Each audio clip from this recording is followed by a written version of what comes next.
Morning, afternoon, or evening, everybody. I'm Evan James with Evan James at WX, and today we're going to be going after, or should I say, going over today's weather, tomorrow's weather, and what the future has to hold. I'm sorry it's a little bit early here, but we're going to hop right into things. So the high temperatures today across the U.S. here are expected to be in the mid to upper 70s across portions of the southeast here, with freezing temperatures most likely taking over the higher elevations and overall portions of the northwest here, with about average to slightly above average temperatures here in the north, with the mid to upper 50s and mid to upper 60s here in portions of southern Ohio, Indiana, and Illinois, and Kentucky. And here in the northeast, we're going to be looking at overall below freezing temperatures here in portions of the northeast as that polar plunge really starts to take place here in portions across over there. So we're going to go into tomorrow's high temperatures here, and as we kind of go on into tomorrow on December 28th, you're going to notice a big heating starting to take place across portions of the deep south, and that is going to kind of give the severe weather threat some juice here.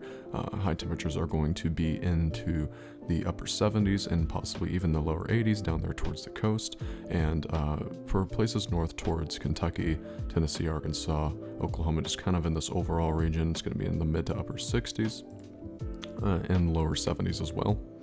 And for parts of the northwest, the whole region even including parts of the north here are going to be way below average and way below freezing as well, with even some negatives possible here in the extreme northwest here, getting into portions of Montana and northern Dakota.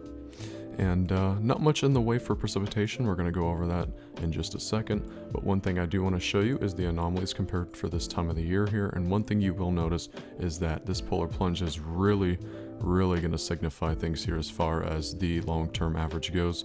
And as you guys can see, when we get this polar plunge really start to kind of throw itself in here into portions of the northwest, we could be looking at temperatures 20 to 28 degrees below average.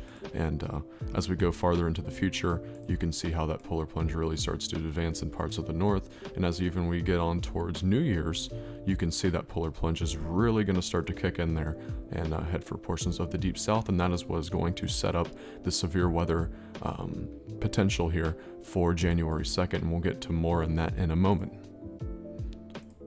And on the precipitation side of things here, a lot of snow here expected in parts of the north due to that low pressure kind of pulling down some of that polar air here in combination with the moisture that is advecting up through the Gulf of Mexico up towards parts of Wisconsin, Minnesota, northern Michigan, and overall the Great Lakes too are going to contribute to that moisture as well, possibly causing some lake effect snow to kind of band across here towards the upper state New York area.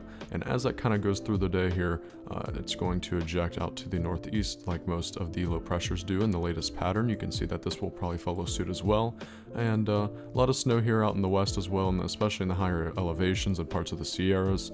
And as we go on through the month towards, I'd say, New Year's or so, there's going to be a big potential here, and that is what is going to set up the severe weather here in portions of the deep south. As I drag on through, you can see that ejection right there could contribute to these squalls here down here in the deep south. We'll get onto that in a second. But just overall here, lots and lots of snow for the next several days in this region as we keep getting low pressures kind of advecting moisture up here, and you get the polar plunge on the backside. So going to be a very interesting pattern to follow as we get on through the next several days and into the beginning of 2022. Now to get on to the severe weather side of things here is one thing you will kind of notice is as we go on towards the 29th, we're going to start having that negative tilt type of setup here. So we're going to go through, here's the 28th, here's the 29th, and I mean, it might be actually, matter of fact, it might be getting a little bit less worse in this case because this new run provided the 18Z. I really don't see that tilt that would cause that extreme severe weather threat in portions here, and my belief is still on January 2nd, so that's what we're going to take a look at, matter of fact. And oh yeah, there it is.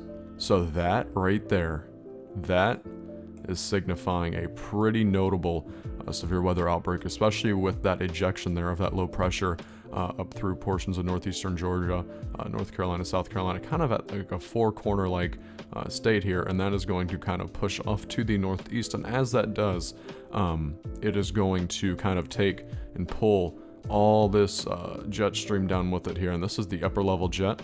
I do not know if it's agreeing with the lower level jet, but we can take a look at that here. Where is it? Where are you? Where are you? There we go. And oh yeah, you can see that low level jet right there. That thing is kicking. I mean, you have your tilt. You have it with the upper level jet and the lower level jet are stacking on top of each other, 50 to 60 or so knots. So a very good upper level and lower level kind of diagnostic system there. And as we go on towards looking at precipitation, you can see the precipitation will in fact be there. And so I have a pretty high belief that we will see some sort of severe weather in this area. Now going over that and the overall pattern, we're going to take a look at the SPC's latest 4 through 8 day outlook here for portions of the Deep South and what that may signify for you. So if you missed out on it, the SPC, as of the Day 3 outlook, has issued a slight in the regions in effect for portions of Mississippi, Alabama, extreme southern Tennessee, extreme northeast Louisiana, and extreme portions of the southeastern Arkansas area too. Mostly the threat is probably going to be confined somewhere in here just due to that upper level and lower level jet pattern there, bringing all that instability up here north, and the kinematics on it is going to be really good as well in portions of Mississippi and Alabama here, kind of having that northeastern storm track here, something that you do not want to see during an event. So we're going to go and read the discussion here. The synopsis is a mid-level shortwave trough will move from central southern high plains Wednesday morning to the Great Lakes by early Thursday. A lee cyclone is expected to develop near the Oklahoma Panhandle and move east along the surface front in the mid-Mississippi Valley and eventually the western Ozarks by Thursday morning.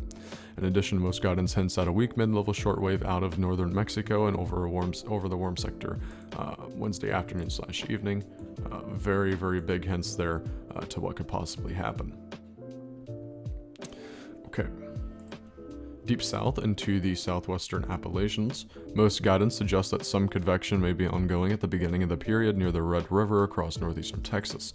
In that area, an isentropic ascent will begin to increase as the low-level jet strengthens in response to the ejecting mid-level shortwave trough, as I showed you guys. As these thunderstorms continue east-northeast, they will encounter an increasingly unstable air mass across southern Arkansas and northern Louisiana, where mid-60 dew points will be in place. By mid to late morning, supercell wind profiles are expected across the entire warm sector with 50 to 65 knots of vertical wind shear.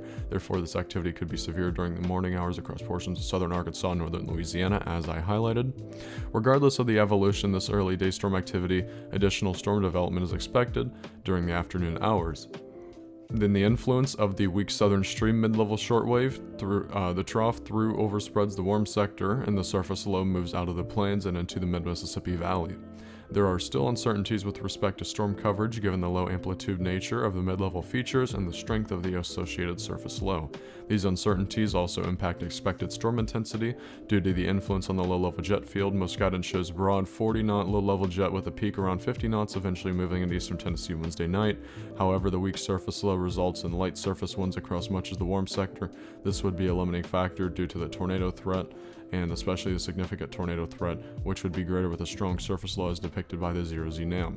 Given the uncertainties, a slight risk seems justified at this time. However, model guidance trends towards a stronger system or a more widespread warm sector convection appears likely, and enhanced risk may be needed in later outlooks. So there you have it, guys. Just stay tuned to the page for more updates. I'm going to be providing them every single day. And if you are in this area, I would prepare for a decent, if you're in this area right here, I would prepare for a pretty decent severe weather event here. Make sure you have your weather radio, your water, your food in place. And yep. All right, everybody, stay tuned to the channel. Like and subscribe if you enjoyed, if you're informed. Turn on post notifications so you never miss an upload when I do in fact upload. All right, everybody, have a great day and see you tomorrow.